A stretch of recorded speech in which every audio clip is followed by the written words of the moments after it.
দেশের সোশ্যাল মিডিয়াতে মাইক্রোপ্লাস্টিক নিয়ে একটা হইচই, একটা রব উঠে গেছে। মাইক্রোপ্লাস্টিকের ক্ষতিকর নানা দিক উঠে আসছে। এটা একটা ভালো দিক। তবে এই হইচই রব দেখে একটা গল্পের কথা মনে পড়ে গেল। গল্পটা হচ্ছে, এক জেলে প্রতিদিন মাছ ধরতে যেত। সে প্রতিদিন নানা ধরনের মাছ ধরে বাজারে বিক্রি করত। প্রতিদিনই নিয়ে এসে একদিন বাজারে গেল, একদিন মাছ ধরতে গেল। মাছ ধরার সময় হঠাৎ সে তার পায়ে একটা কাটা ফোটার অনুভব করলো। সে অনুভব করলো তার পায়ে কিছু একটা কাটা বিদ্ধ করেছে। সে প্রথমে ভাবলো এটা একটা শিং মাছ। শিং মাছের সে কাটা বিদ্ধ হয়েছে। সে এটাকে পাত্তা না দিয়ে যথারীতি মাছ ধরতে লাগলো, কিন্তু তার ব্যথা অনুভব হতে লাগলো। সে তীরে এসে দেখলো ওখান থেকে রক্ত বেরোচ্ছে।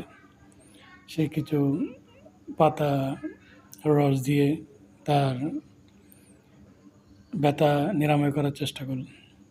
সে যথারীতি ভাবলো এটা একটা শিং মাছ, শিং মাছে তাকে কাটাবিদ্ধ করে।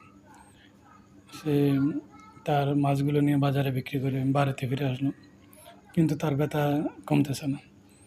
সেখানে সে নানা ধরনের পাতা রস দিয়ে, নানা ধরনের ওষুধ দিয়ে চেষ্টা করলো, কিন্তু তার ব্যথাটা কমতেছে না। কিন্তু তারপর সে এটা সহেনি যে তার ব্যথা দিনকে দিন বেড়ে চলছে। সে কয়েকদিন পর সবাই বললো, যাও ডাক্তারের কাছে যাও। ডাক্তারের কাছে গিয়ে দেখো এটা কী। সে সবার পিড়াপিড়িতে ডাক্তারের কাছে গেল। সে ডাক্তারকে দেখাতে ডাক্তার বলল, ডাক্তার এখানে দুটা চিহ্নের দিকে ডাক্তার বুঝতে পারলো এটা শিং মাছের কাটা না, এটা একটা বিষাক্ত সাপের কামড়।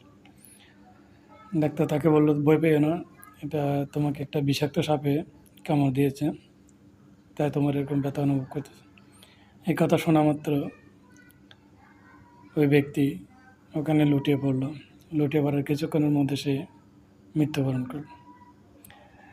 কারণ সে যখনই জানতে পারলো তাকে একটা বিষাক্ত সাপে কামড় দিয়েছে, সে তখনই ওখানে লুটিয়ে পড়ে মৃত্যুর কোলে ঢলে পড়ল। এখন ব্যাপারটা হচ্ছে ঠিক ওরকমই। আমরা